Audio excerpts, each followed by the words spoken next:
Hello everyone, welcome to the UTC channel. The UTC ચેનલના online platform પર હું વિશાલ પટેલ આપ સૌનું હાર્દિક સ્વાગત કરું છું. આપ સૌ જાણો છો તેમ GSSB દ્વારા ડબલ એ મિકેનિકલની કુલ 110 જેટલી જગ્યા બહાર પડી છે. તો આ એક્ઝામની તૈયારીના ભાગરૂપે આપણી ચેનલ ધ યુટીસી પર આપણે એમસીક્યુ સિરીઝ સ્ટાર્ટ કરી છે, જેમાં એઝ પર સિલેબસ તમને એમસીક્યુની પ્રેક્ટિસ કરાવવામાં આવે છે કે જેનાથી તમને ખ્યાલ આવશે કે એક્ઝામમાં કયા પ્રકારના એમસીક્યુ પૂછાઈ શકે છે. ઇવન સ્ટુડન્ટ્સ, આપણે જ્યારે પણ એ એમસીક્યુની પ્રેક્ટિસ પણ કરીએ છીએ ત્યારે કોઈ નવો કોન્સેપ્ટ હોય તે નવા કોન્સેપ્ટને પણ આપણે સમજીએ છીએ. બરાબર, ઘણી વખત હું તમને એવું પણ કહું છું કે આ કોન્સેપ્ટ જે છે તે તમારે જાતે વાંચવાનો રહેશે. બરાબર છે, તો એ કોન્સેપ્ટ જે છે કોન્સેપ્ટને તમે રિવાઇઝ કરો. બરાબર, નહીં વાંચ્યો હોય તો તમે એ પણ વાંચી લો. ઇવન જ્યારે આપણે તે એમસીક્યુ જોઈએ છે તો એ એમસીક્યુમાં હું તમને જણાવું પણ છું કે અહીંયા જો એક વર્ડ ચેન્જ થઈ શકે તો તેના કારણે આન્સર છે તે આન્સર પણ ચેન્જ થઈ શકશે. બરાબર, તો એ બધું જે છે તે બધું તમને અહીંયા ખ્યાલ આવી જતો હશે. ઓકે, તો જો તમે ચેનલ પર નવા હો અને વિડીયો પહેલી વાર જોઈ રહ્યા હોય તો ચેનલને સબસ્ક્રાઇબ કરી દો અને બેલ આઇકન પ્રેસ કરી દો, કારણ કે જ્યાં સુધી આ એક્ઝામ કન્ડક્ટ ન થઈ જાય ત્યાં સુધી આ પ્રકારના એમસીક્યુ સેશન અમે તમારી સામે લાવતા રહેશું. તો તેની જે અપડેટ છે તે અપડેટ તમને મળી રહે, અને જો આ સિરીઝ તમને ઉપયોગી લાગે તો વિડીયોને લાઇક અને શેર કરવાનું ભૂલશો નહીં. ઓકે, તો હવે જે વિદ્યાર્થી આ એક્ઝામ પાસ કરીને પોતાની એક સીટ કન્ફર્મ કરવા માંગે છે તો તેવા વિદ્યાર્થીઓ માટે ધ યુટીસી એપ્લિકેશન પર સાર્થક બેન્ચ લોન્ચ થઈ ગયો છે, જે કમ્પ્લીટલી ન્યૂલી રેકોર્ડેડ કોર્સ છે, જેમાં તમને એઝ પર સિલેબસ ટેકનિકલ પોર્શનની સંપૂર્ણ તૈયારી કરાવી દેવામાં આવશે. સાથે સાથે નોન ટેકનિકલ સબ્જેક્ટ આ કોર્સ સાથે તમને બિલકુલ ફ્રીમાં પ્રોવાઈડ કરાવી દેવામાં આવશે, જેમાં તમે દરેક લેક્ચરની પીડીએફને મોબાઈલમાં ડાઉનલોડ કરી શકશો અને આ કોર્સમાં તમને સબ્જેક્ટ વાઇઝ અને ફૂલ ટેસ્ટ સિરીઝ પણ પ્રોવાઈડ કરાવી દેવામાં આવશે. કોર્સની વેલિડિટી 1 વર્ષની રહેશે. કોર્સની પ્રાઇસ વિથ એમસીક્યુ બુક 4,499 રૂપિયા અને વિધાઉટ એમસીક્યુ બુક 3,999 રૂપિયા છે. સ્ટુડન્ટ્સ, ધ્યાન રાખજો, જ્યારે તમે આ કોર્સને વિથ એમસીક્યુ બુક તમે એનરોલ કરશો તો ત્યારે તમને જે એમસીક્યુ બુક મળશે તે એમસીક્યુ બુક કમ્પ્લીટલી ગુજરાતી લેંગ્વેજમાં તમને પ્રોવાઈડ કરાવવામાં આવશે. ઓકે, તો એપ્લિકેશનને ડાઉનલોડ કરવા માટેની લિંક ડિસ્ક્રિપ્શનમાં છે. તો હવે વધુ સમય ન બગાડતા આપણે એમસીક્યુ સ્ટાર્ટ કરીએ. ઓકે, ચલો start with what is the main advantage of using two different refrigerant in a cascade refrigeration system. Okay, જેવું હું તમને કીધું હતું કે સૌથી પહેલા તો આ ટોપિક આપણા માટે ઇમ્પોર્ટન્ટ છે. બરાબર, ચાલો તો હવે ઓલરેડી મેં તમને ઇન્ફોર્મ કર્યું છે તો હું આશા રાખું છું કે આ ટોપિકને તમે સારી રીતે વાંચ્યું હશે. પણ હવે અહીંયા સમજો, ક્વેશ્ચન જે છે ક્વેશ્ચનમાં તમને શું પૂછ્યું છે કે બે અલગ અલગ રેફ્રિજરન્ટ તેને તમારે યુઝ કરવાના છે અને તેને યુઝ કરવાથી આપણને મેઇન શું એડવાન્ટેજીસ જોવા મળશે. એક તો પહેલા આપણે એ સમજીએ કે બે અલગ અલગ રેફ્રિજરન્ટ લેવાના છે. બરાબર, તો એમનો મતલબ કે જો આપણે બે અલગ અલગ રેફ્રિજરન્ટ લેશું તો એફિશિયન્સી જે છે તે એફિશિયન્સીમાં ઇમ્પ્રુવ થશે. બરાબર, હું એવું નથી કહેતો કે એફિશિયન્સી વધશે. બરાબર, આપણે શું કહીએ છીએ, એફિશિયન્સી જે છે એફિશિયન્સીની અંદર ઇમ્પ્રુવ થશે. બીજું, એફિશિયન્સીની અંદર ઇમ્પ્રુવ થયો એનો મતલબ કે કમ્પ્રેશરનું જે વર્ક છે તે કમ્પ્રેશરનું વર્ક કેવું થશે, રિડ્યુસ થશે. બરાબર, હું શ્યોર નથી કે ટર્બાઇનનું જે વર્ક છે, બરાબર, અથવા તો જે વર્ક પ્રોડ્યુસિંગ ડિવાઇસ છે તો તે એકચ્યુઅલી કેવું બિહેવ કરશે, પણ હું એટલું શ્યોર છું કે કમ્પ્રેશરનું વર્ક જે છે કમ્પ્રેશરનું વર્ક રિડ્યુસ થશે, જેના કારણે એફિશિયન્સી જે છે એફિશિયન્સી ઇમ્પ્રુવ થશે. બરાબર, તો આ પર્પઝના માટે જ હું બે અલગ અલગ રેફ્રિજરન્ટ જે છે તેને હું યુઝ કરું છું. બરાબર, તો એના બેઝિસ પર આપણને એડવાન્ટેજ પૂછ્યું છે, તો એડવાન્ટેજ માટે શું થશે, to use low normal boiling point refrigerant on the low temperature side and high normal boiling point refrigerant on the high temperature side. એટલે મેઇન એડવાન્ટેજ છે તે મેઇન એડવાન્ટેજ આપણે શું લઈશું કે જે જગ્યા ઉપર લો નોર્મલ બોઇલિંગ પોઈન્ટ છે તો ત્યાં આપણે લો ટેમ્પરેચર સાઈડ ઉપર તેને મૂકીશું, અને જે હાઈ ટેમ્પરેચર સાઈડ છે તો તેના ઉપર આપણે હાઈ નોર્મલ બોઇલિંગ પોઈન્ટ આપણે મૂકી શકીશું. ઓકે, એટલે એ રીતનું યુઝ કરવું હોય તો એ રીતનું યુઝ કરવા માટે જ આપણે આ ટાઈપની સિસ્ટમનો આપણે યુઝ કરીએ છીએ. ઓકે, આવ્યો ખ્યાલ? બરાબર. એકચ્યુઅલમાં આપણે બે રેફ્રિજરન્ટ અલગ અલગ લેવાના છે, બરાબર. તો એનાથી મેઇન આપણને શું એડવાન્ટેજ રહેશે? તો એડવાન્ટેજ જે છે તો એક તો આ રહેશે કે એફિશિયન્સી જે છે એફિશિયન્સીને આપણે ઇમ્પ્રૂવ કરીશું, બરાબર. પણ એ એફિશિયન્સીને ઇમ્પ્રૂવ કરવા માટે એકચ્યુઅલીમાં આપણે કઈ રીતે યુઝ કરવાનું રહેશે? તો સૌથી પહેલું કે જે હાઈ ટેમ્પરેચર સાઇડ છે, તો એ હાઈ ટેમ્પરેચર સાઇડ ઉપર હાઈ નોર્મલ બોઇલિંગ પોઈન્ટ આપણે મૂકવાનું રહેશે, બરાબર. અને જે લો ટેમ્પરેચર સાઇડ છે, તો લો ટેમ્પરેચર સાઇડ ઉપર લો નોર્મલ બોઇલિંગ પોઈન્ટ રેફ્રિજરન્ટ તેને આપણે યુઝ કરવાનું રહેશે. ઓકે, આઈ હોપ કે તમને આ એમસીક્યુ ની અંદર ખ્યાલ આવ્યો હશે. Next, in the absorption system which components are common with the mechanical power compression system? એટલે કે અહીંયા કયા કયા કમ્પોનન્ટ છે જેનું આપણે અહીંયા આ સિસ્ટમની અંદર યુઝ કરીશું, બરાબર છે.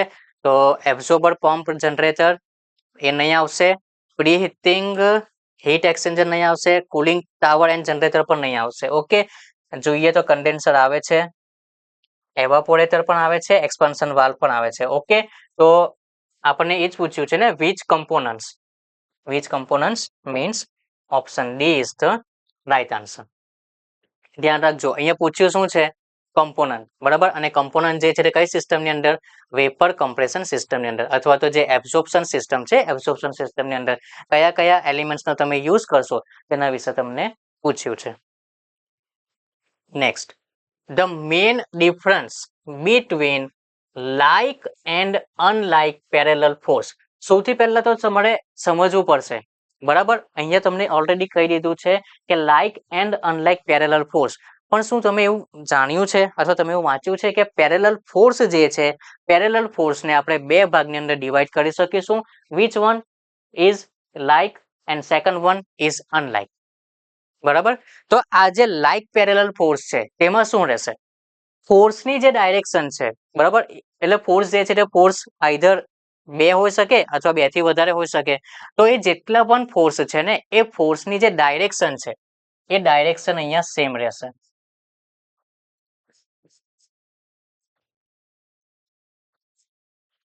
ફોર્સ ડાયરેક્શન ઇઝ, જ્યારે આપણે લાઇક માટે વાત કરીશું, ઓકે, જ્યારે લાઇક માટે વાત કરીશું તો તેમની અંદર જે ફોર્સની ડાયરેક્શન છે તે ફોર્સની ડાયરેક્શન તમને સેમ જોવા મળશે. પણ જ્યારે અનલાઇક માટે વાત કરીશું, ઓકે, તો અનલાઇક પેરેલલ ફોર્સ જે છે તેમની અંદર ફોર્સની જે ડાયરેક્શન છે એ ફોર્સની ડાયરેક્શન તમને ઓપોઝાઇટ જોવા મળશે.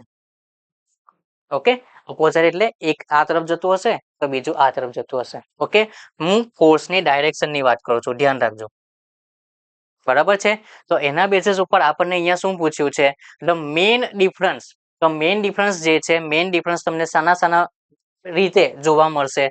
ઓકે, તમે કહેશો સર અહીંયા મેગ્નિટ્યુડ ઓફ ધ ફોર્સ આપ્યું છે તો મેગ્નિટ્યુડ ઓફ ધ ફોર્સ બનશે નહીં. વાંચો, હજુ કન્ટિન્યુ કરો તો તમને ખ્યાલ આવશે કે એકચ્યુઅલી રાઈટ આન્સર શું છે. પોઈન્ટ ઓફ એપ્લિકેશન, સર અહીંયા ફોર્સ છે, ફોર્સના રિલેટેડમાં વાત કર્યું છે તો પોઈન્ટ ઓફ એપ્લિકેશન નહીં આવશે. Okay, whether they are concurrent, એનું પણ નથી, કારણ કે અહીંયા ડાયરેક્શન છે, ડાયરેક્શનના રિલેટેડમાં લખ્યું છે. Now option D, direction of the force. આ જે ઓપ્શન છે આ ઓપ્શન હું કહી શકું કે સાચું છે, કારણ કે અહીંયા તમે જો મેગ્નિટ્યુડ જે છે એ મેગ્નિટ્યુડ તો તમારું સેમ ડાયરેક્શનમાં પણ સેમ રહી શકે, ઓપોઝિટ ડાયરેક્શનની અંદર પણ સેમ રહી શકે. કોનું? ફોર્સનું. મેઇન શું છે, આપણે જે ક્લાસિફિકેશન કર્યું છે તે ક્લાસિફિકેશન જ કઈ રીતે કર્યું? એમની જે ડાયરેક્શન છે એ ડાયરેક્શનના બેઝિસ પર. ઓકે, એટલે અહીંયા તમને ખ્યાલ આવવો જોઈએ કે ઓપ્શન એ જે છે તે પણ ખોટું છે.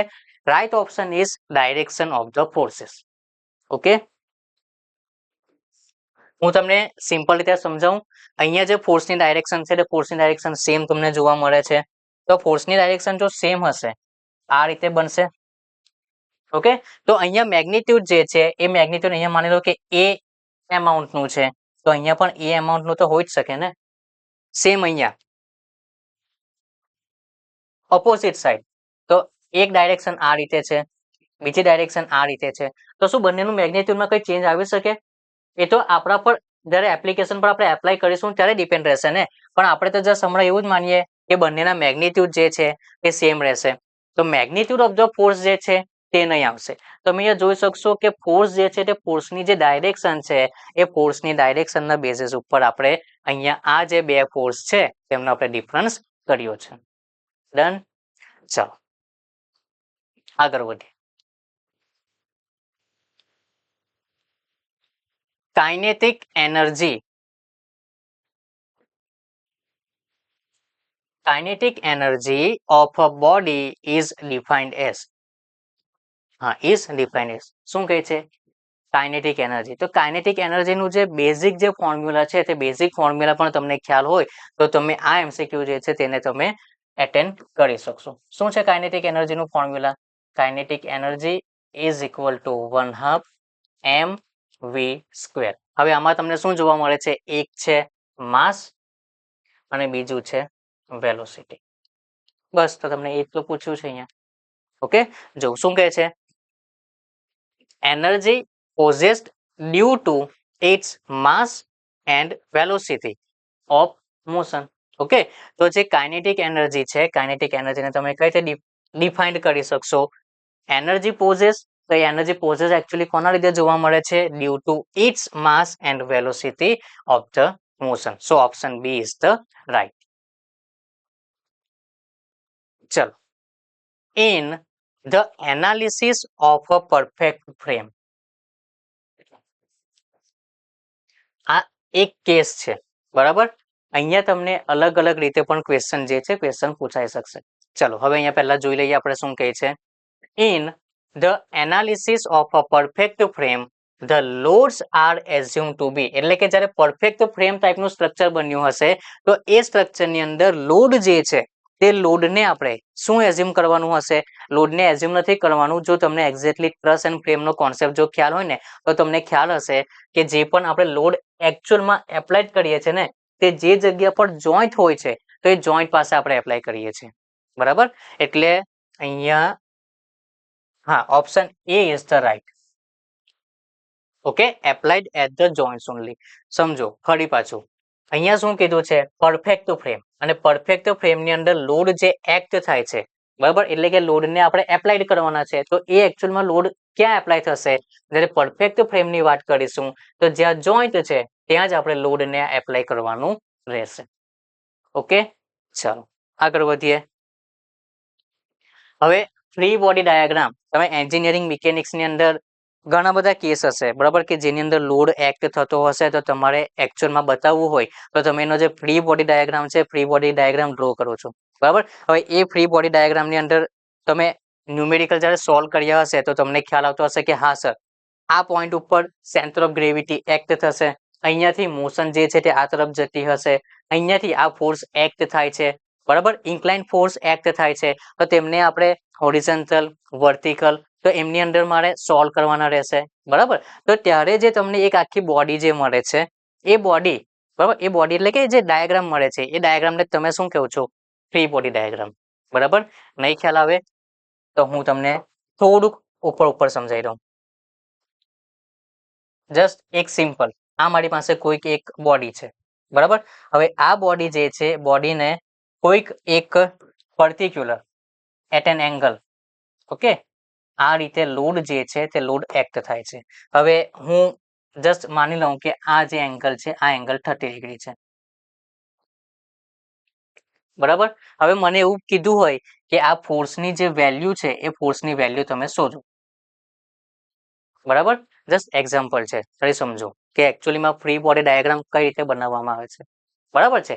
તો ફોર્સની વેલ્યુ જો શોધવાની છે તો ફોર્સની વેલ્યુ શોધવા માટે આપણે શું કરીશું કે આપણી પાસે આ જે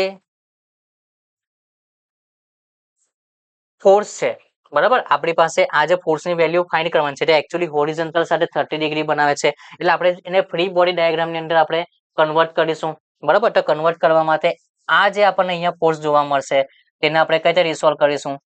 F cos 30, બરાબર. હોરિઝોન્ટલમાં હું જ્યારે જઈશ તો ત્યારે મને શું જોવા મળશે? F sin 30, બરાબર. ઇન કેસ જો વધારે પડતું મને કંઈક માસ એવું કંઈ આપ્યું હશે અને ગ્રેવિટી એટલે કે જીની વેલ્યુ આપી હશે તો એ જે છે તે અહીંયા હું સેન્ટર પર એક્ટ કરીશ m * g, બરાબર. તો એક એવું ડાયાગ્રામ કે જેમની અંદર કેટલા ફોર્સ એક્ટ થશે, કઈ કપલ છે, કઈ મોમેન્ટ છે, શું એક્ટ થશે તે તમે ત્યાં રિપ્રેઝન્ટ કરી શકો. એ રિપ્રેઝન્ટ સર એકચ્યુઅલી કરવાનું શું કામ છે? જો તમે તેને રિપ્રેઝન્ટ કરશો તો એકચ્યુઅલીમાં તમને કોઈક વેલ્યુ ફાઇન્ડ કરવાની રહેશે. જેવું અહીંયા આપણે એફ ફોર્સ ફાઇન્ડ કરવાના છે, તો એની એક્ઝેક્ટ જે વેલ્યુ છે તે એક્ઝેક્ટ વેલ્યુ તમે મેળવી શકો. બરાબર, તો તેમના માટે ફ્રી બોડી ડાયાગ્રામ જે છે તે ફ્રી બોડી ડાયાગ્રામ બનાવવો જરૂરી છે. ઇવન તમે એ પણ જોયું હશે કે એક્ઝામની અંદર જ્યારે ક્વેશ્ચન પૂછાતા હોય ને તો તમને ડાયાગ્રામ આપ્યો હશે. એ ડાયાગ્રામનો યુઝ કરીને તમારે ફ્રી બોડી ડાયાગ્રામ તમારે બનાવવો પડશે. બરાબર છે, એટલે ફ્રી બોડી ડાયાગ્રામ શું છે તે તમને પહેલા તો ખ્યાલ હોવું જોઈએ, તો જ આ પ્રકારના ક્વેશ્ચન જે છે ને તેને તમે એટેન્ડ કરી શકશો. શું કહે છે? The free body diagram in general plane motion is used to, એટલે કે ફ્રી બોડી ડાયાગ્રામ નો ઉપયોગ જે છે તે આપણે શાના માટે કરીએ છીએ? Represent the velocity of the body and its motion. Velocity ના રિલેટેડમાં કઈ નહીં, ચલો આગળ જોઈએ. બીજું શું છે? So the externally applied force and point of application. આપણે એ જ અહીંયા કર્યું છે કે આ ફોર્સ જે છે એક્સટર્નલી જ એપ્લાય થાય છે ને, તો એક્સટર્નલી ફોર્સ જે છે તેને આપણે એપ્લાય કર્યું. હવે તેને આપણે અલગ અલગ ભાગમાં આપણે સોલ્વ કર્યું. ઇવન જે અહીંયા હિડન ફોર્સ હતો તે હિડન ફોર્સને પણ આપણે અહીંયા રીસોલ્વ કર્યો. તો જેટલા પણ ફોર્સ એક્ઝેક્ટલી એપ્લાય થાય છે તો એમને બતાવવા માટેનો આપણે જે ડાયાગ્રામ ડ્રો કરીએ છીએ, બરાબર, તો એ જ ડાયાગ્રામ એકચ્યુઅલી આપણો શું છે? Free body diagram. ઓકે, કારણ કે જો હવે અહીંયા પછી શું લખ્યું છે ખબર છે? અહીંયા વર્ડ યુઝ કર્યો છે વેલોસિટી, અહીંયા યુઝ કર્યું છે એસેલરેશન અને અહીંયા યુઝ કર્યું છે એન્ગ્યુલર ડિસ્પ્લેસમેન્ટ, બધાને રિપ્રેઝન્ટ કરવા માટે. પણ એકચ્યુઅલીમાં એ સાચું નથી. ઓકે, આપણું શું જરૂરી છે કે ફોર્સ જે છે તે ફોર્સ આપણે કઈ રીતે એપ્લાય કરીએ છીએ તો તેને આપણે બતાવવા માટે ફ્રી બોડી ડાયાગ્રામ જે છે તેનો આપણે યુઝ કરીશું.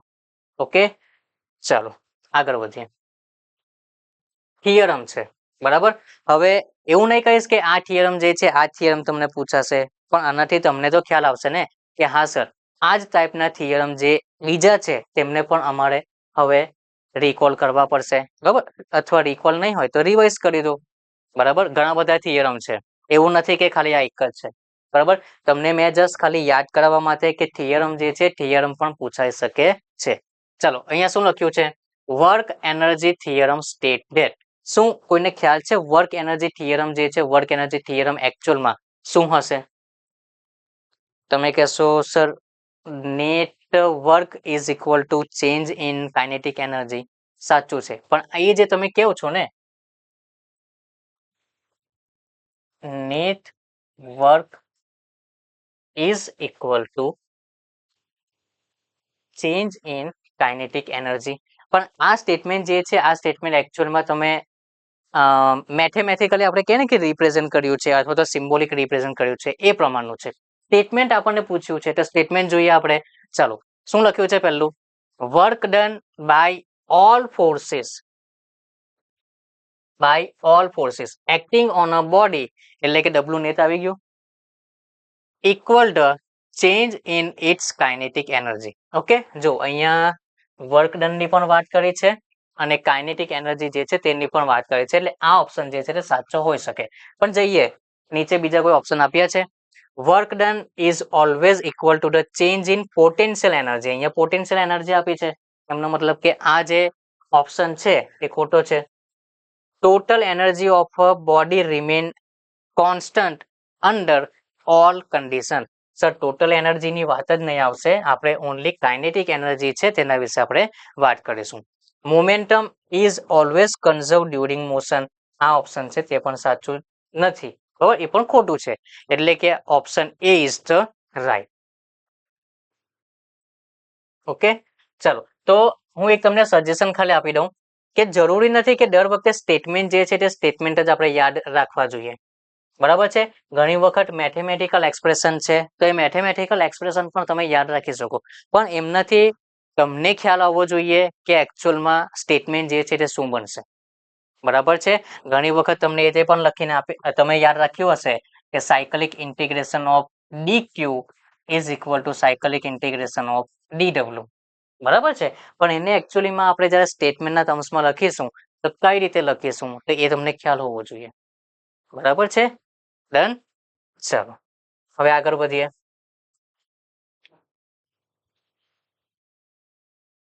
Next, the centre of gravity of a body is the point. ચલો પેલા સમજો સેન્ટર ઓફ ગ્રેવિટી જે છે, સેન્ટર ઓફ ગ્રેવિટી એકચ્યુઅલીમાં એક્ટ કઈ રીતે થાય છે, બરાબર. જો સેન્ટર ઓફ ગ્રેવિટીને સમજવું હોય તો હું એવું કહી શકું કે જે આપણે ફ્રી બોડી ડાયાગ્રામ ડ્રો કર્યો છે ને, એની અંદર જો મારે સેન્ટર ઓફ ગ્રેવિટીને બતાવવું હોય તો એક પોઈન્ટ તરીકે બતાવીશ. પોઈન્ટ તરીકે એટલે સર એક એવો પોઈન્ટ કે એ પોઈન્ટ એકચ્યુઅલીમાં શું રિપ્રેઝન્ટ કરશે, તમારી જે ફૂલ બોડી છે એ ફૂલ બોડીનું જે વેઇટ છે તો એ એન્ટાયર વેઇટને રિપ્રેઝન્ટ કરશે. શું શું સર નહીં ખ્યાલ આવ્યો? નહીં ખ્યાલ આવ્યો? ફરી પાછો, સેન્ટર ઓફ ગ્રેવિટી એ એક એવું પોઈન્ટ છે કે જે તમારી જે બોડી છે એ બોડીનું એન્ટાયર વેઇટ એટલે કે કમ્પ્લીટલી જે વેઇટ છે તેને એઝ અ પોઈન્ટ રિપ્રેઝન્ટ કરશે. બરાબર. સમજવું હોય તો હું અહીંયા સમજું. એક સ્ક્વેર છે, બરાબર. સ્ક્વેર સમજી લેજો. હા, બધા ડાયમેન્શન જે છે બધા ડાયમેન્શન સેમ છે. ઓકે, એ ચલો હવે અહીંયા જે સેન્ટર ઓફ ગ્રેવિટી છે, જો મારે સેન્ટર ઓફ ગ્રેવિટીને સમજવી હોય, બરાબર, તો કઈ રીતે સમજીશું? મેં શું કીધું? Centre of gravity is the point where entire weight of the body is consider to the act. Okay, ચાલો તો સર હવે આની અંદર આપણે સેન્ટર ઓફ ગ્રેવિટીને મારે બતાવવું હોય તો કઈ રીતે બતાવીશ? સૌથી પહેલા સમજો, જો સેન્ટર ઓફ ગ્રેવિટી ને તમારે એમાં બતાવવું હોય તો પહેલા તો જોવું પડશે કે તમારી પાસે જે આ શેપ આપ્યો છે ને એ શેપ એકચ્યુઅલમાં કઈ એક્સિસ અબાઉટ સિમેન્ટ્રિક છે. તમે કહેશો sir X axis Y axis બંનેને અબાઉટ સિમેન્ટ્રિક છે. જો બંનેને અબાઉટ સિમેન્ટ્રિક હોય, હું માની લઉં કે વાય એક્સિસ છે, વાય એક્સિસ ને અબાઉટ અહીંયા સિમેન્ટ્રિક છે, બરાબર, અને એક્સ એક્સિસ છે, એક્સ એક્સિસ ને અબાઉટ અહીંયા સિમેન્ટ્રિક છે. ઓકે, તો એ બંનેનું જે કોમન પોઈન્ટ જોવા મળશે ને, જે ઇન્ટરસેક્ટ થાય છે, તો એ જે ઇન્ટરસેક્ટ પોઈન્ટ ઉપર ડાઉનવર્ડ સાઈડ ઉપર, બરાબર, જે એક્ટ થશે એ જ તમારું શું થશે? Centre of gravity. Okay, done. ચાલો હવે અહીંયા તો હું કહીશ કે બંને સાઈડ ઉપર જે છે બંને સાઈડ ઉપર ઇઝીલી છે. ઓકે, ઇવન ચાલો અહીંયા હું ડ્રો કરું સર્કલ, બરાબર. સર્કલ જે છે સર્કલની પણ બોથ સાઈડ છે, it is symmetric about both side. તો અહીંયા પણ જો મારે બતાવવું હોય તો હું શું કરી શકું છું? અહીંયાથી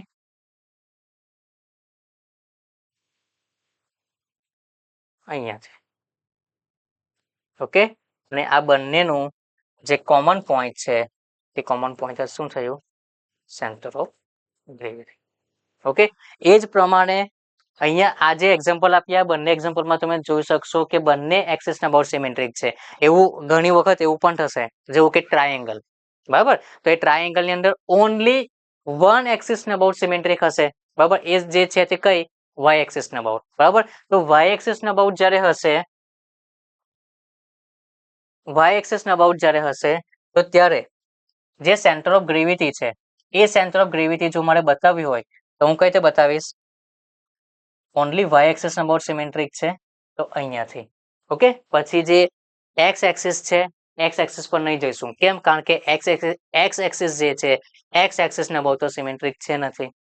ઓકે, તો પછી આપણે એક્સ એક્સિસ ના અબાઉટ આપણે સેન્ટર ઓફ ગ્રેવિટી જે છે તેની વેલ્યુ ફાઇન્ડ કરીશું અને એના બેસિસ ઉપરથી પછી આપણે માનીશું કે અહીંયાથી આ ડિસ્ટન્સ ઉપર જે સેન્ટર ઓફ ગ્રેવિટી છે એક્ટ થશે. બરાબર છે. એટલે સૌથી પહેલા સેન્ટર ઓફ ગ્રેવિટી શું છે, તમે કઈ રીતે બતાવી શકો તે તમને ખ્યાલ હોવું જોઈએ, બરાબર. ફરી પાછો હું તમને એક વખત જણાવી દઉં કે સેન્ટર ઓફ ગ્રેવિટી એકચ્યુઅલીમાં શું છે. It is the point where entire weight of the body is consider to the act. બરાબર, એક એવું પોઈન્ટ કે એ જ પોઈન્ટ રિપ્રેઝન્ટ કરશે કે જે મારી પાસે જે બોડી છે એ બોડીનું જેટલું પણ વજન છે એ બધું વજન અહીંયા એક્ટ થતું હશે, બરાબર છે. તો એ શું થયું? Centre of gravity. ઓકે, ચાલો હવે અહીંયા હા શું પૂછે છે તે પહેલા જોઈ લઈએ. Centre of gravity of a body is the point where the body has maximum mass. નહીં, માસને રિલેટેડમાં તો આપણે ક્યાં અહીંયા કઈ ડિસ્કશન કર્યું છે, નહીં આવશે. Through which the resultant weight of the body acts. Okay, એટલે આ રાઈટ આન્સર બની શકે છે.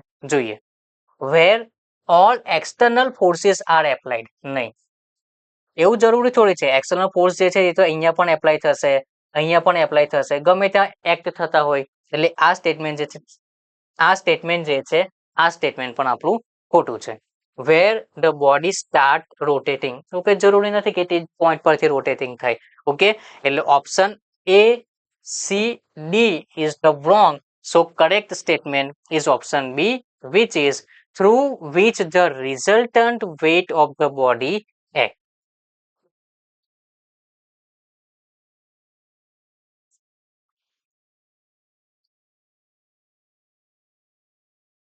એક વાત નોટિસ કરી, કોન્સેપ્ટ જે છે ને તે કોન્સેપ્ટ આપણે સમજી ગયા કે સેન્ટર ઓફ ગ્રેવિટી શું છે, કઈ રીતે એક્ટ થશે, ક્યાં એક્ટ થશે, બરાબર.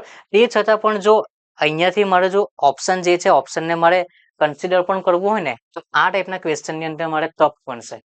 ઓકે, કારણ કે અહીંયા આપણે પોઈન્ટના રિલેટેડમાં વાત કરી, બરાબર, ક્યાં એક્ટ થશે, બરાબર, શું છે. હવે એના રિલેટેડમાં અહીંયા કંઈક એવું તમને માહિતી એક્ઝેક્ટલી જોવા નહીં મળે. ઓકે, પણ જો કોન્સેપ્ટ આ રીતે તમને ખ્યાલ હોય તો એલિમિનેશનની મદદથી પણ તમે જે રાઈટ આન્સર છે એ રાઈટ આન્સર તમે સિલેક્ટ કરી શકો છો. ઓકે, એટલે સૌથી પહેલા તો કોન્સેપ્ટ જે છે તે કોન્સેપ્ટ પહેલા તો તમારા ક્લિયર હોવા જ જોઈએ. બરાબર, કોન્સેપ્ટ ક્લિયર હશે તો જ તમે પછી આગળ કંઈક કરી શકશો, અધરવાઇઝ કંઈ નહીં કરી શકો. બરાબર, બીજો મેઇન પોઈન્ટ, કોન્સેપ્ટ તો તમારા ક્લિયર થઈ ગયા, પણ એ કોન્સેપ્ટની સાથે સાથે કયા ટાઈપના એમસીક્યુ પૂછાઈ શકે છે. તો એ જે એમસીક્યુ છે એ એમસીક્યુ ની પ્રેક્ટિસ પણ તો તમારે કરવી પડશે. કારણ કે જો તમે એમસીક્યુ છે, એમસીક્યુ ની પ્રિપેરેશન જ નહીં કરશો, એમસીક્યુ ની પ્રેક્ટિસ જ નહીં કરશો, તો પછી તમને કઈ રીતે ખ્યાલ આવશે કે આ પ્રકારના એમસીક્યુ છે તે પૂછાઈ શકે છે. બરાબર છે, એટલે થોડું ધ્યાન રાખજો. એમસીક્યુ ની તમે જેટલી વધારે પ્રેક્ટિસ કરશો તમારા માટે એટલું સારું રહેશે. બરાબર, તમારું માઇન્ડ જે છે તે પણ એટલું એક્ટિવ રહેશે. ઓકે, ચલો હવે આગળ વધીએ. Next, the coefficient of restitution. Okay, new term છે, is defined as the ratio of. હવે તમને ખબર હશે એનું મેથેમેટિકલ એક્સપ્રેશન, મને ખબર છે કે એ તમે યાદ રાખ્યું જશે. ઓકે, તો એના બેસિસ પર આપણે જોઈએ, initial momentum to the final momentum. Coefficient of restitution તો વેલોસિટીના રિલેટિવમાં હતું ને, એટલે કે રિલેટિવ વેલોસિટી જે છે તેના ટર્મ્સમાં હતું, એટલે કે મોમેન્ટમ જે છે તેના રિલેટેડમાં તો છે જ નથી. Relative velocity of separation to the relative velocity of approach. હા, આ રાઈટ બની શકે, પણ આગળ જઈએ, બીજું જોઈએ. Kinetic energy after collision to kinetic energy before collision. નહીં, આ પણ નહીં આવશે. Force of impact to time of impact. નહીં, આ પણ નહીં આવશે. ઓકે, એટલે અહીંયા તો ઇઝી છે કે ઓપ્શન બી જે છે, option B is the right છે, પણ થોડું ધ્યાન રાખજો. આ ટાઈપના ક્વેશ્ચનમાં તમને શું ચેન્જ થયેલું જોવા મળશે ખબર છે? આપણે શું કીધું કે ઓપ્શન બી જે છે, option B is the right answer, અને ઓપ્શન બી એકચ્યુઅલમાં કરેક્ટ છે. ઓકે, એને શું કીધું છે? Relative velocity of separation to the relative velocity of approach. હવે ઘણી વખત એક્ઝામિનર શું કરશે ખબર? આ જ ઓપ્શન જે છે, આ જ ઓપ્શનને સેમ એઝ ઇટ ઇઝ અહીંયા મૂકી દેશે. બરાબર, પણ એ શું કરશે? રિલેટિવ વેલોસિટી ઓફ જે સેપરેશન છે ને, એ સેપરેશનની જગ્યા પર લખશે અહીંયા approach to relative velocity of separation. આ રીતનું લખીને આપશે. બરાબર, અહીંયા જે છે આપણા સેન્ટેન્સ આપણા એઝ ઇટ ઇઝ છે. ઓકે, તો ત્યારે તમને એકચ્યુઅલીમાં કન્ફ્યુઝન થશે કે વાંચ્યું તો હતું રિલેટિવ વેલોસિટીના રિલેટેડમાં જ હતું, પણ શું આવશે? ઓકે, એટલે જ્યારે પણ તમે આ રીતની ડેફિનેશન કે જ્યારે પણ કોઈ અલગ અલગ ટાઈપના રેશિયો જો તમે વાંચતા હોય ને, તો સ્ટુડન્ટ્સ ખાસ ધ્યાન રાખજો, તમે જે વાંચો છો તેને કમ્પ્લીટલી શાંતિથી વાંચો. બરાબર, કયું ટર્મ્સ ક્યાં આવશે તેને તમારે ધ્યાનમાં રાખવું જ પડશે.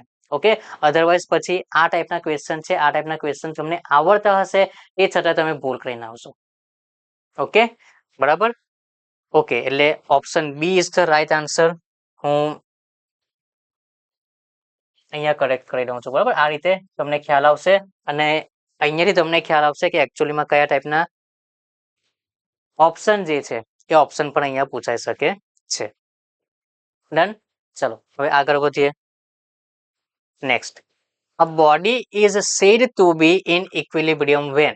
આ જે ક્વેશ્ચન છે ને, આ ક્વેશ્ચન મેં એના માટે મૂક્યો છે કારણ કે ઘણા સ્ટુડન્ટ્સ લોકો બરાબર ઇક્વિલિબ્રિયમ વર્ડ જોઈ છે બરાબર, તો એ લોકોને એક જ વસ્તુ ધ્યાનમાં આવે છે કે બોડી જે છે બોડીને ઇક્વિલિબ્રિયમ કરવાનો એટલે કે એમના ઉપર જે ફોર્સ લાગતા હશે તે ફોર્સને મારે ઇક્વલ કરવાના છે બરાબર. અને એવું થઈ પણ શકશે બરાબર. ફોર્સ જે છે એ ફોર્સને તમે ઇક્વલ કરશો તો એના કારણે ફાઇનલ જે ફોર્સ બનશે બરાબર, સમેશન ઓફ ફોર્સ અથવા તો નેટ ફોર્સ, તેની વેલ્યુ જે છે તેની વેલ્યુ 0 થઈ જશે. પણ શું એનાથી તમારી બોડી જે છે તે ઇક્વિલિબ્રિયમમાં આવશે નહીં? કઈ રીતે હું તમને સમજાવું. આ મારી પાસે એક બોડી છે બરાબર. હવે આ બોડીની ઉપર એફ અમાઉન્ટની એક ફોર્સ અહીંયા એક્ટ થાય છે, બીજું એફ અમાઉન્ટનું ફોર્સ અહીંયા એક્ટ થાય છે. ડન. ચલો આ તો તમારા માટે ઈઝી હતું. પણ અહીંયા ક્લોકવાઇઝ હું એક મુવમેન્ટ અહીંયા બતાવું છું. હવે મને કેવું કે અહીંયા બોડી જે છે તે બોડી ઇક્વિલિબ્રિયમની અંદર આવશે કે નહીં આવશે? નહીં આવશે. કેમ? કારણ કે તમે અહીંયા જોશો તો ફોર્સ જે છે બરાબર, આ ડાઉનવર્ડ એક્ટ કરે છે તો તમારે માઇનસ સાઇન લેવી હોય તો અપવર્ડ એક્ટ કરે છે તો તેને પ્લસ સાઇન લેશો, તો રિઝલ્ટન્ટ જે ફોર્સ છે તે રિઝલ્ટન્ટ ફોર્સ તો 0 થઈ જશે. પણ વોટ અબાઉટ મોમેન્ટ? ક્લોકવાઇઝ જે મોમેન્ટ છે તેને તમે પ્લસ સાઇન લેશો તો અહીંયા તમને રિઝલ્ટન્ટ મોમેન્ટ જે છે તે તો તમને પ્લસ એમ જોવા મળશે. એમનો મતલબ કે ફોર્સ જે છે તેને તમે બેલેન્સ કરી દીધા, પણ મોમેન્ટ જે છે મોમેન્ટના કારણે તો આ જે મારું બોડી છે આ બોડી આ રીતે રોટેટ થયા કરશે બરાબર ને. એક વખત, બે વખત, ત્રણ વખત, તમે જ્યાં સુધી તેને બેલેન્સ નહીં કરશો ત્યાં સુધી એ જે મુવમેન્ટ છે તે મુવમેન્ટના લીધે આ રીતે તે રોટેટ કર્યા કરશે. યસ બરાબર. એટલે બોડીને જો ઇક્વિલિબ્રિયમમાં રાખવું હોય તો રિઝલ્ટન્ટ ફોર્સ જે છે તે પણ 0 હોવું જોઈએ અને જે રિઝલ્ટન્ટ મુવમેન્ટ છે તે મુવમેન્ટ પણ 0 હોવી જોઈએ બરાબર. એટલે એના માટે મારે અહીંયા શું કરવું પડશે? એક એન્ટી ક્લોકવાઇઝ ડાયરેક્શનમાં મુવમેન્ટ જે છે તે મુવમેન્ટ એક્ટ કરાવવી પડશે. ઓકે ચાલો હવે આટલું આપણે કર્યું જ છે તો થોડું સોલ્વ પણ કરી દઈએ. હવે જો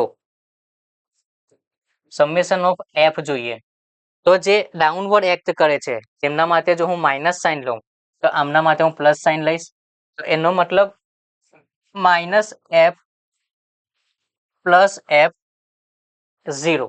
તો જે રિઝલ્ટન્ટ ફોર્સ છે રિઝલ્ટન્ટ ફોર્સ મારું 0. પણ સાચું નથી. કેમ? કારણ કે આ સ્ટેટમેન્ટમાં ઓનલી રિઝલ્ટન્ટ ફોર્સને રિલેટેડ જ લખ્યું છે.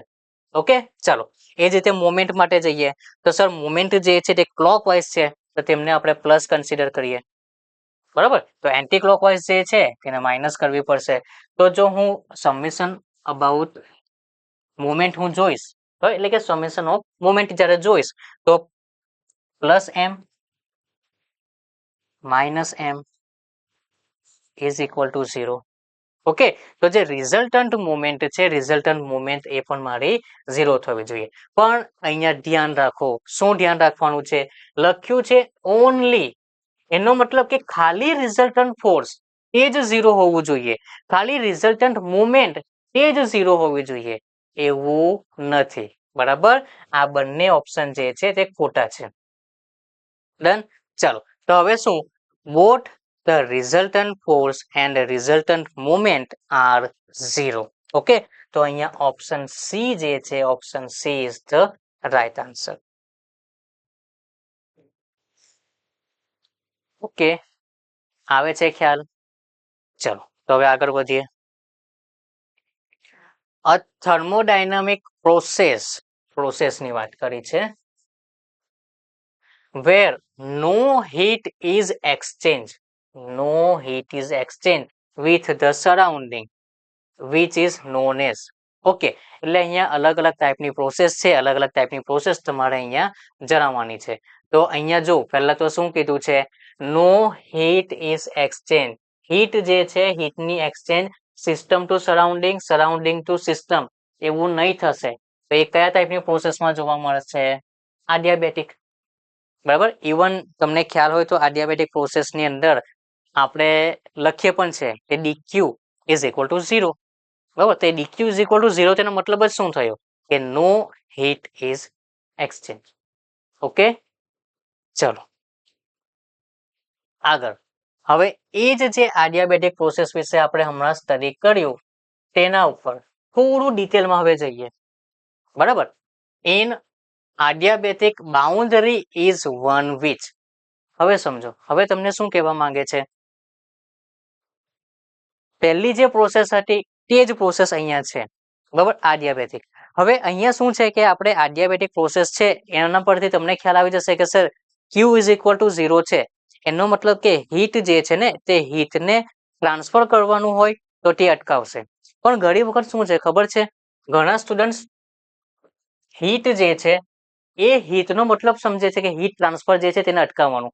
પણ એક પહેલી જે આપણી ક્વેરી કે સર પ્રિવેન્ટ નો મતલબ શું થશે, પરમિટ નો મતલબ શું થશે, તે અમને ખ્યાલ નથી. બરાબર. એટલે ભલે એમને ખબર હશે કે હીટ ટ્રાન્સફર જે છે તેને અટકાવવાનું કામ કરશે, તે છતાં તે લખશે permit the heat transfer. Okay, એટલે આ નાની ભૂલ છે પણ થોડું ધ્યાન રાખવું. બરાબર. ઘણી વખત ઉતાવળમાં અથવા તો જો મિનિંગ જ ન ખ્યાલ હોય, what is the actual difference between prevent and permit, તો તમે આ ભૂલ કરી શકો. બરાબર. બીજું, ઘણી વખત શું છે કે જેટલા પણ આપણી પાસે ઓપ્શન છે બધા ઓપ્શન થ્રુ તે પાસ આઉટ થશે. યસ. તો એ અહીંયા જોશે કે સર હીટ ટ્રાન્સફર જે છે તેને પણ અહીંયા રોકે છે અને વર્ક ટ્રાન્સફર જે છે વર્ક ટ્રાન્સફરને પણ પરમિટ કરે છે. તો સર હીટ અને વર્ક બંને is a one kind of energy property. તો હીટ ટ્રાન્સફર જે છે તે પણ પ્રિવેન્ટ કરશે અને વર્ક ટ્રાન્સફર છે તે પણ અહીંયા પ્રિવેન્ટ કરશે. બરાબર છે. તો સર અહીંયા એવું બની શકે કે વર્ક ટ્રાન્સફર જે છે તે પણ આવી શકે અને હીટ ટ્રાન્સફર છે તે પણ આવી શકે. એટલે એટ ધેટ ટાઈમ તમે કન્ફ્યુઝન થઈ શકશો કે સર એકચ્યુઅલીમાં હીટ ટ્રાન્સફર આવશે કે વર્ક ટ્રાન્સફર આવશે. આપણે કોઈ એનર્જીના રિલેટેડમાં સ્ટડી નથી કરતા. કમ્પ્લીટલી અહીંયા તમને લખીને આપ્યું છે આડિયાબેટિક. બરાબર. તો એ જે પ્રોસેસ છે એ પ્રોસેસની અંદર આપણે ઓનલી શાના વિશે આપણે ડિસ્કસ કરીએ છીએ, હીટના રિલેટેડમાં. અને આ કેસની અંદર જે હીટ છે તે હીટને આપણે શું કરીએ છીએ, સિસ્ટમ ટુ સરાઉન્ડિંગ હોય કે સરાઉન્ડિંગ ટુ સિસ્ટમ જ્યારે પણ ટ્રાન્સફર કરવાનું હોય તો તેને શું કરીએ છીએ, તે પ્રિવેન્ટ કરે છે. બરાબર. એટલે વર્કના રિલેટેડમાં તો આપણે કંઈક અહીંયા ડિસ્કસ કરવાનું જ નથી. બરાબર. ઘણા બધા સ્ટુડન્ટ્સનું કન્ફ્યુઝન હોય છે કે સર અહીંયા વર્ક ટ્રાન્સફર કેમ નહીં આવ્યું, કારણ કે વર્ક ટ્રાન્સફર આડિયાબેટિક ની અંદર આપણે જોતા જ નથી. બરાબર. કેમ નથી જોતા, કારણ કે ઓલમોસ્ટ આપણે એ પ્રોસેસનું જ્યારે પણ સ્ટડી કરીએ છીએ તો સૌથી પહેલું જે આપણે ડિસ્કસ કરીએ છીએ તે એ જ છે કે Q is equal to 0. Adiabatic process which means Q is equal to 0. બરાબર. Isobaric process which means P is equal to constant. Okay. તો એ રીતનું જ આપણે જ્યારે આડિયાબેટિક પ્રોસેસના રિલેટેડમાં જોઈએ છીએ તો આપણે શું કહીએ છીએ કે Q ઇઝ ઇક્વલ ટુ 0. તો Q શું છે, Q મીન્સ હીટ. બરાબર. ઇઝ ઇક્વલ ટુ 0 એનો મતલબ શું થયું કે સિસ્ટમમાંથી સરાઉન્ડિંગમાં પણ નહીં જશે અને સરાઉન્ડિંગમાંથી સિસ્ટમમાં પણ નહીં જશે. ઓકે, ચલો તો અહીંયા option A prevent the heat transfer is the right answer. Okay, ચલો હવે આગળ વધીએ. ચલો હવે શું કહે છે, the property of a material. હા, સિમ્પલ પ્રોપર્ટી પૂછી છે. બરાબર. ઇવન એવું નહીં કે અહીંયા જ આપણે ખાલી પ્રોપર્ટી રિકોલ કરી છે, આગળ પણ તમે જેટલા પણ સેશન થયા છે એમાં પણ તમે જોશો અલગ અલગ ટાઈપની જે પ્રોપર્ટીઝ છે તેના વિશે આપણે ડિસ્કસ કર્યું છે. ઓકે, ચલો તો હમણાં જોઈએ કે આ કઈ પ્રોપર્ટી પૂછે છે. The property of a material which enable it to resist fracture due to the high impact load which is known as. બરાબર. તો એને આપણે શું કહીશું, એને આપણે કહીશું ટફનેસ. ઓકે, હું ટફનેસ ની ખાલી વાત નથી કરતો. હવે આ ક્વેશ્ચન પાસે તમે આવ્યા તો તમને એન્ડ્યુરન્સ શું છે, સ્ટ્રેન્થ શું છે, ઇલાસ્ટિસિટી શું છે, તો એ પણ તમને ખ્યાલ હોવી જોઈએ. બરાબર છે. પછી એવું નહીં થવું જોઈએ કે હા ખાલી આને આપણે આ કહીશું એટલે આપણો જે અહીંયાનો એમસીક્યુ છે તે એમસીક્યુ આપણે પતી ગયો, તો હવે આપણે જે નેક્સ્ટ એમસીક્યુ છે તે નેક્સ્ટ એમસીક્યુ પર જઈએ. નહીં, એવું નથી કરવાનું. બરાબર. ગોખણ પટ્ટી જે છે ને તે ગોખણ પટ્ટી સ્ટુડન્ટ ભૂલી જાઓ. બરાબર. હવેની જે કોમ્પિટિશન જે છે ને, હમણાં તમે જે કોમ્પિટિશનમાં છો, ઇવન તમે જે હમણાં એક્ઝામ પણ આપવાના છો ને, જે પર્ટિક્યુલર આ એક્ઝામને રિલેટેડમાં ઘણું કોમ્પિટિશન છે. બરાબર. તમને સેમ ટાઈપના એમસીક્યુ હું તમને વારંવાર કહું છું કે હું અહીંયા તમને જેટલા પણ ડિસ્કસ કરાવું છું. બરાબર. આ કયા નંબરનો એમસીક્યુ છે? 123. રેર કેસની અંદર તમને કદાચ એક એમસીક્યુ જોવા મળશે. બરાબર. જો એક એમસીક્યુ પણ જોવા મળશે તો હું તો ખુશ થઈ જઈશ કે ચાલો મેં જે કરાવડાવ્યું તેમાંથી એક એમસીક્યુ તો પૂછાયો. બરાબર. કેમ? કારણ કે સેમ એમસીક્યુ પૂછાવાના બહુ જ રેર કેસની વાત છે. બરાબર. એટલે જરૂરી થોડી છે કે મેં તમને અહીંયા જે કરાવડાવ્યું છે તો એ જ પૂછાશે. બરાબર. એટલે હું તમને ઘણી વખત ફોર્સ પણ કરું છું કે સ્ટુડન્ટ્સ આ કોન્સેપ્ટ તમારો ક્લિયર હોવો જોઈએ. આ ક્વેશ્ચનની અંદર આ ટાઈપનું પણ પૂછાઈ શકે છે. બરાબર. એટલીસ્ટ તમને ખ્યાલ તો આવવો જોઈએ. તમે આ જે આખી જે એમસીક્યુ સિરીઝ જોવ છો, બરાબર, તો at the end of the day તમને થોડુંક તો કોન્ફિડન્સ આવવો જોઈએ કે હા, આ જ્યારે પણ સિરીઝ એન્ડ થાય છે તો અહીંયાથી હું કંઈક ને કંઈક શીખીને ગયો. પણ એ તમને ક્યારે એવો કોન્ફિડન્સ આવશે જ્યારે તમે જેટલા પણ અહીંયા આપણે એમસીક્યુ જોયા છે એના રિલેટેડમાં જે કોન્સેપ્ટ આવે છે કોન્સેપ્ટને સ્ટડી કરીશું. બરાબર. એની વારંવાર પ્રેક્ટિસ કરીશું તો તમે સીધું ખાલી વાંચી જશો ને ગોખી જશો ને કે આનો આન્સર આ જ આવે, તો હું તમને હમણાંથી જ કહી દઉં કે તમારી એક્ઝામ જે છે તે નહીં ક્લિયર થશે. બરાબર છે. એટલે થોડા મેચ્યોર થાવ. એક્ઝામ જે છે એક્ઝામને રિલેટેડમાં તમે હવે સિરિયસ થઈ જાઓ. બરાબર છે. ચાલો, તો આ ક્વેશ્ચન જે છે આ ક્વેશ્ચન્સમાં હવે ટફનેસ જે છે option A is the right answer. પણ આ જે અલગ અલગ જે પ્રોપર્ટીઝ છે એ આપણે ક્યારે શું થશે, કોને કહીશું, એની ડેફિનેશન શું છે એ તમારે જાતે ફાઇન્ડ કરવાની. ચાલો, શું કહે છે? If a material fail below its yield point, failure would be due to કોના કારણે થશે? ફટીગના કારણે. ઓકે. શું પૂછ્યું છે? yield point ને બિલો ધ yield point. બરાબર. એટલે કે એ જે ફેલર છે એ ફેલર આપણા કયા ટાઈપનું થશે? ફટીગ ટાઈપનું. ચલો, કોલ્ડ વર્કિંગ. બરાબર. કોલ્ડ વર્કિંગ, હોટ વર્કિંગ, બંને કોન્સેપ્ટ જે છે બંને કોન્સેપ્ટ તમને આવડવા જોઈએ.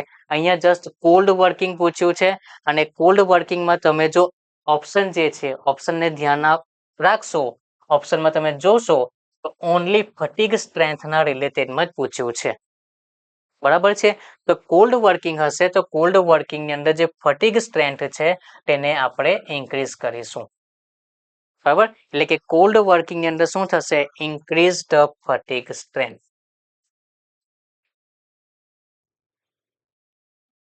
ઓકે, થયું ક્લિયર? ડન. તો તમે જોઈ શકશો કે ઘણા બધા એવા એમસીક્યુ છે, બરાબર, કે જેમની અંદર કોન્સેપ્ટ જે છે ને તે કોન્સેપ્ટ આપણે ક્લિયર કરવા જરૂરી હતા. અહીંયા એકચ્યુઅલીમાં ઇક્વિલિબ્રિયમ વર્ડનો એકચ્યુઅલમાં મિનિંગ શું થાય છે? બરાબર. તમે અહીંયા જોઈ શકશો કે જે આપણે ડેફિનેશન છે ડેફિનેશન વાંચી છે, પણ ઘણી વખત આપણી ગુજરાતી લેંગ્વેજમાં શું કહેવાય? અંશ અને છેદ. બરાબર. તો અંશનું ટર્મ તમને છેદમાં આપી દેશે, છેદનું ટર્મ તમને અંશમાં આપી દેશે. તો તમને એકચ્યુઅલી જે ડેફિનેશન છે તે ડેફિનેશન યાદ હોવી જોઈએ. બરાબર. કેમ તમને હું કહું છું? કારણ કે ઘણી વખત સ્ટુડન્ટ શું કરે છે ખબર છે? તમને કોઈ પૂછશે કે વોટ ઇઝ ધ સ્ટ્રેસ, તો તમે કહી દેશો કે it is the ratio of force divide by area. બરાબર. Strain DS divide by DS. Okay.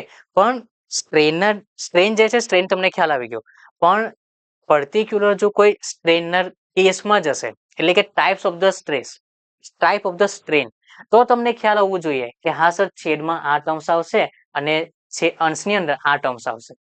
બરાબર. એટલે આ જે કોન્સેપ્ટ છે આ કોન્સેપ્ટ પણ મેં તમને અહીંયા ધ્યાનમાં કરાવડાવ્યો. એકચ્યુઅલીમાં સેન્ટર ઓફ ગ્રેવિટી કઈ રીતે એક્ટ થશે તે મેં તમને બતાવડાવ્યું. બરાબર.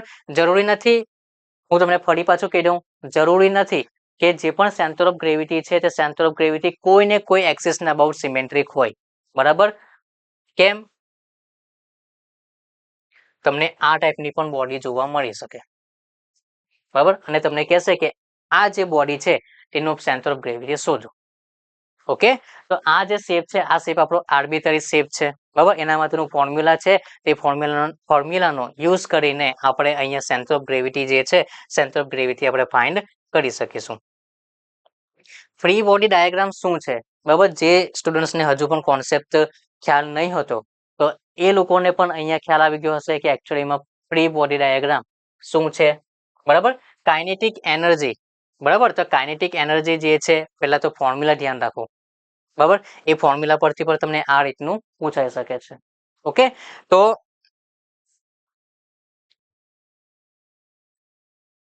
આઈ હોપ કે તમને સારી રીતે ખ્યાલ આવી ગયો હશે, બરાબર? હવે હજુ પણ જે સ્ટુડન્ટ્સ લોકોને એવું લાગે છે કે મારી પ્રિપેરેશન જે છે પ્રિપેરેશન હજુ પણ સારી રીતે કરવી છે, બરાબર છે? તો હજુ પણ સમય નથી બગાડ્યો, બરાબર? તમે હજુ પણ સિરિયસ થઈ જાઓ અને સિરિયસલી જો તમારે પ્રિપેરેશન કરવી હોય તો તેમના જ માટે ઓલરેડી આપણે યુટીસી એપ્લિકેશન પર સાર્થક બેચ જે છે તેને આપણે લોન્ચ કરી દીધો છે કે જેની અંદર કમ્પ્લીટલી તમને ન્યૂલી રેકોર્ડેડ વિડીયો તમને જોવા મળશે, બરાબર છે?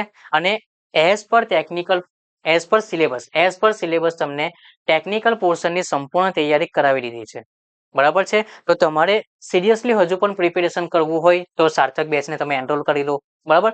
તમારા પર છે, તમારે વિથ એમસીક્યુ બુક એનરોલ કરવું છે, વિધાઉટ એમસીક્યુ બુક એનરોલ કરવું છે, બરાબર? વિથ એમસીક્યુ બુક તમને ખ્યાલ છે કે તમને જ્યારે એમસીક્યુ બુક મળશે તો તે ગુજરાતી લેંગ્વેજમાં મળશે, બરાબર છે? અને સ્ટડી કરવું હોય તો તેમના માટે વિધાઉટ એમસીક્યુ બુક છે, બરાબર છે?